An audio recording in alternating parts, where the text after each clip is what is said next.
As children, running through the halls with a pair of scissors in hand, we've all been warned against that simple act by our mom, dad, teacher. Yet, have you ever taken their words seriously? After all, nothing ever really happens. Right? For one little girl, the nightmare that would haunt her for life started with a mundane object, just an ordinary pencil. Here's the story of how an innocent 4-year-old fell and got a pencil stuck in her head for 55 years. Let's get into it. 1952, 4-year-old Margaret was walking around in the picturesque city of Dessau in Germany, parents in tow, when she tripped, tumbling to the floor. Normally, she would pick herself up and carry on, but this time something felt terribly wrong. An excruciating pain was concentrated on the right side of her face. An 8-centimeter length pencil she was carrying had pierced through her cheek, driving its tip right into her brain. Her bright blue eyes widening in shock, she started crying. In an interview with Bild, Margaret recalled, "It bore right through the skin and disappeared into my head. It was incredibly painful." She was immediately rushed to the hospital, pencil still in cheek. Her parents hoped it could be removed, but they were faced with the reality surgery would be next to impossible. The medical technology that would allow the safe removal of the pencil without damaging the brain tissue didn't exist. Luckily, the pencil had missed the aorta, a vital artery, and the optical nerve by only millimeters, so she was able to survive.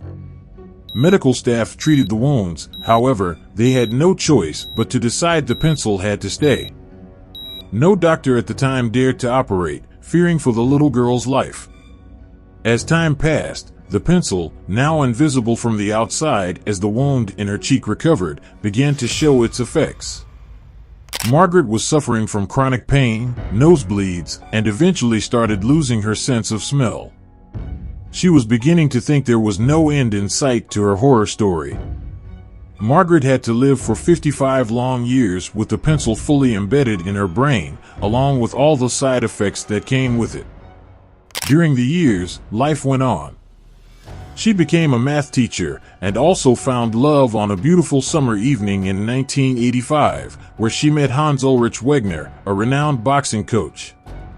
Their love story began when Ully was on vacation with friends at the Goren seaside. The group was at a disco when he saw the woman who had eyes that pierced, none other than Margaret. He asked her for a dance, and when Margaret obliged and got up from her seat, was taken aback by her height, as she was a foot taller than him. Laughing, he said, "Young woman, please take off your shoes," to which she was happy to oblige. Dancing barefoot with Ully in sneakers, Margaret had found blissful love, and in only a few months, they were married. Margaret isn't the only person unfortunate enough to have to live with something embedded into her brain. But what's more surprising is that doctors can decide to leave even smaller objects just where they are. Removal is the first thing that comes to mind when it comes to foreign objects, just like in cases where veterans can have a bullet dislodged in their body.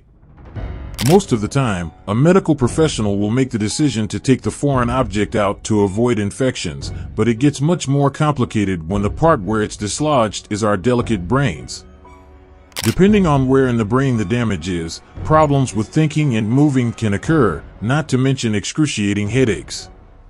But the longer the object is left in, the further it can migrate further into the brain tissue and bring more complications, such as impaired movement, nerve damage, and brain swelling are only some issues that were reported.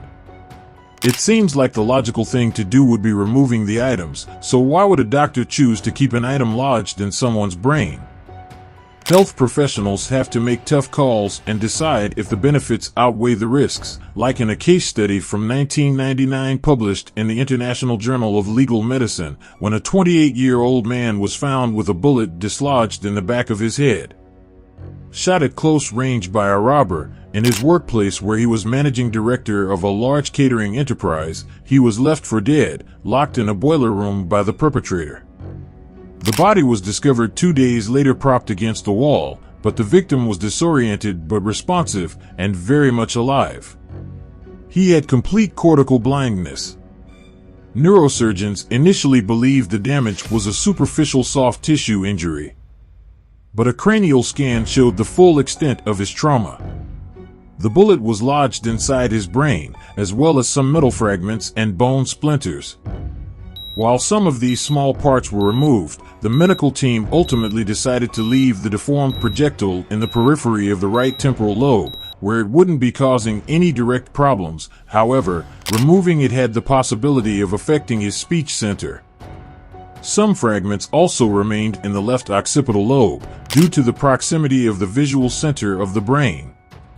Ultimately, they decided that the risk of removal would outweigh any benefit. The victim, after suffering from amnesia and going through rehabilitation, slowly gained back his motor skills, memory, and vision, and eventually made a full recovery. 3 years after the incident, the man still had reduced concentration and some loss of sensation in his left hand's fingers, but was able to go back to work with only minor complications. So, what happened to Margaret? After 5.5 decades, the childhood accident was still affecting her life with chronic headaches and nosebleeds. As she grew, the pencil had shifted from its original location, but Dr. Hans Baerbaum, an ENT specialist at a Berlin General Hospital, was able to determine the exact location of the pencil through a CT scan. The doctor found Margaret's case unique, as the trauma had happened so long ago. And while Margaret was ready to end the pain she was suffering from, and finally live a normal life, she was nervous. She later said, "I couldn't sleep the night before the operation. I was afraid I hadn't sorted out all my affairs. I wrote letters to my relatives." The procedure also had the risk of her going blind, as the pencil was so close to her optic nerve. However, Dr. Baerbaum's expertise in brain surgery for gunshot victims, as well as pulling out glass shards from people who had gone through traffic accidents, proved successful. It was a difficult procedure, but with perfect precision, Dr. Baerbaum removed a 6 centimeter long piece of the pencil, while having to leave in the 2 centimeter tip that was embedded firmly into the brain matter that had grown around it, making it too risky. However, the section remaining lodged into the brain did not pose a danger. Margaret, marveling at the brittle chunk of pencil piece during her post-surgery, was finally free of her pain-filled life. It's important to mention that if you ever have an incident where you find yourself dealing with a foreign object, seeking professional help is crucial. Taking matters into your own hands might seem tempting, but doing so could lead to devastating complications, including severe blood loss, nerve damage, and irreparable harm to tissues. Thankfully, Margaret's future looks bright and filled with wonderful scents, according to Dr. Baerbaum, who gave her a clean bill of health.